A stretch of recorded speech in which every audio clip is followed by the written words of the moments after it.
Oh my fucking god, this drama, you guys. Like, oh. Okay, so for those who haven't been keeping up, there's been some drama involving unsleeved media. For those of you that don't know or are a bit newer to the channel, I have defended this guy in the past before because honestly, I think he's a decent person. I'll go over that later, but what you need to know is that in the past, for the past 2 to 3 years or so, Jeremy from Unsleeved Media MTG headquarters has been in hot water from time to time. To catch you up to speed, Christine Sprinkle, about a week or so ago, cosplayer, decided that she didn't want to go to GP Portland. She said she just wasn't really feeling up for it, and she just was going to sit it out. It's kind of a bummer because I was going to personally ask her to sign that Pepe mat there, but whatever. So fast forward to this past weekend over Thanksgiving, she posted publicly on Facebook that she's retiring from Magic the Gathering cosplay altogether, and she's pretty much blaming all of MTG headquarters, Unsleeved Media, Jeremy, whatever. We'll just refer to him as Jeremy from here on out. And the MTG community just went ape shit over it. MTG community. I'm going to be doing that a lot over this past video, but they just went all over Jeremy and dogpiled all over him because everyone just automatically assumed that because Christine Sprinkle had said that she had been harassed, that everyone just, no, shh, listen and believe. No, shh, listen and believe. Listen and believe. So like I said, everyone started dogpiling Jeremy and just going all in on him.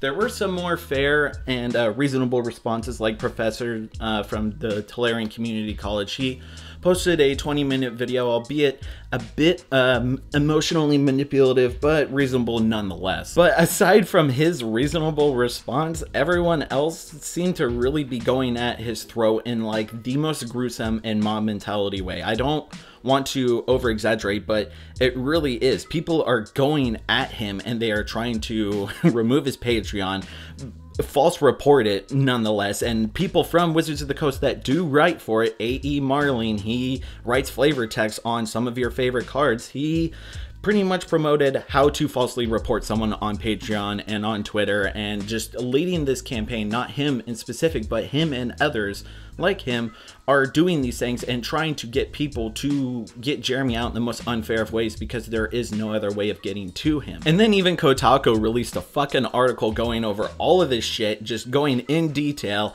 about, I'll give it to them, they did their due diligence and were looking into it, but they didn't necessarily dive all the way into it. So I wanted to make a response to that article, but I realized that it's kind of fucking pointless because it's Kotaku and everyone fucking hates that publication anyways. But they're like one of the main publications for gaming in general, and for them to go over this entire situation like this makes it pretty much nearly a Gamergate situation. Everyone's reaction in general has made this into Gamergate, like a diet Gamergate for Magic the Gathering, and I'm fucking ashamed of it. Seriously, the community, everyone that's coming at this, including the Professor, because let's be honest, even though his video response was reasonable and sound, his Twitter account and the Manosaurus, the fucking Manosaurus, he just went, I don't want to say he went apeshit, but you could tell there was just years of pent-up aggression just releasing all out at once, and just this autistic fit. So yes, this was our Gamergate situation, just years and years and years of drama brewing up between MTG headquarters, Manosaurus, the Professor, Zemet, Dariums.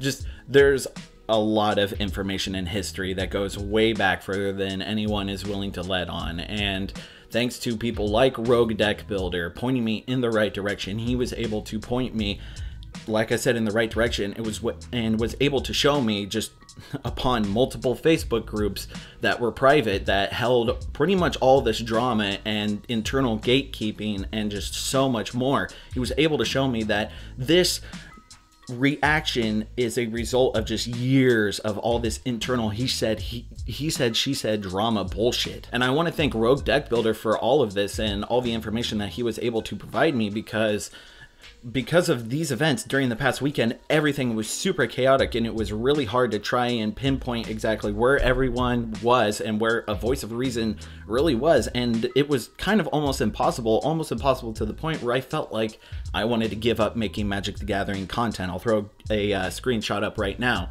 but I felt pretty much defeated over all of this drama and all of this craziness. And then I took a minute to think about it, and I realized that, yes, this is all a result of drama. And why would I become so frustrated over bullshit in the past that came to a head that has nothing to deal with me? I can separate myself entirely from this, except for the fact that I defended MTGHQ in the past, but that's neither here or there. This pretty much has nothing to deal with me, because this is all bullshit that has to deal with something outside of me in general. So there was no reason for me to actually quit making Magic the Gathering content. So I want to thank people like Rogue Deck Builder, like Travis Wu, who is a beacon of reasonableness in all of this disarray.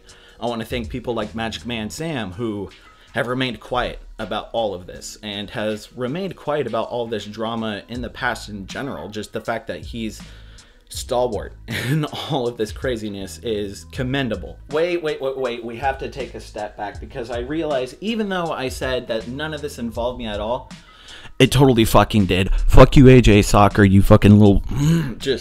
I have to retain going personal, because AJ Soccer and Chaz V from MTG Goldfish, they decided that they weren't going to be as nice to me. I'm a little bit exaggerating with Chaz V's response, but they felt like they wanted to point out the fact that I had defended MTGHQ in the past, and I have commented on his videos that have come into question as a result of all this, and people are going after me.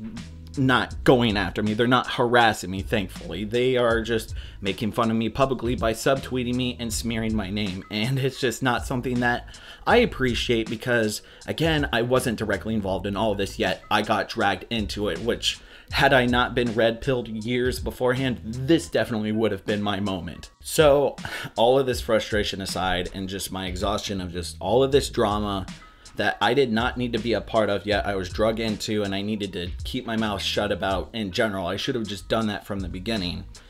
Had I done that, it wouldn't have mattered anyways, because I realized that this is not something that I want to be a part of. Even though I said I'm not retiring from Magic the Gathering content, I'm not going to run in these old circles anymore. I'm not going to try to appease to the Professor, Wedge, HQ, anybody like that anymore. The old guard, it's over, it's done. That ship has sailed. It's something that I don't need to worry about anymore, because all this drama has come to a head, and everything is about to blow up in everyone's faces, if it hasn't already, and shit's going to start falling apart. Wizards of the Coast is a shit company, and as far as I'm concerned, they are killing the game. Not the community and the toxicity and all this shit surrounding it.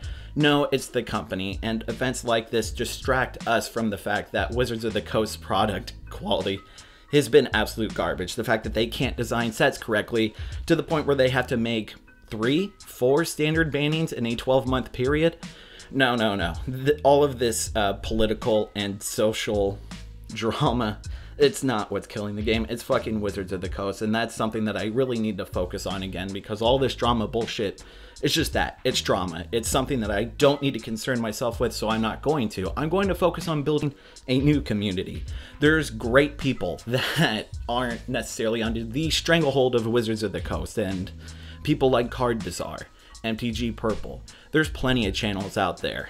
There's a guy that I shouted out in my channel earlier about 6 months ago. He makes great videos. I'm going to pressure him again to make videos, because he hasn't made any in a while, and he should, because we need more people like this in our community. We don't need the old guard. We don't need that drama from years past haunting future creators like Cybenlore, who had to deal with pretty much being excluded out of the club. No, I'm not going to deal with that. So I'm going to look forward to these new frontiers with these friends that I've made over the past year, like Travis Wu and Rogue Deck Builder, Magic Man Sam, Card Bazaar, MTG Purple, all of these guys. These guys are fantastic, and yeah, I'm going to look forward to new frontiers. So let me know whether or not you agree with these decisions. I'm not here to argue about harassment or anything like that. I'm here to argue that the old guys suck and the new guys are great. So anyways, I'm Tasty Snackies. You all have been wonderful, and I'll catch you on the flip side.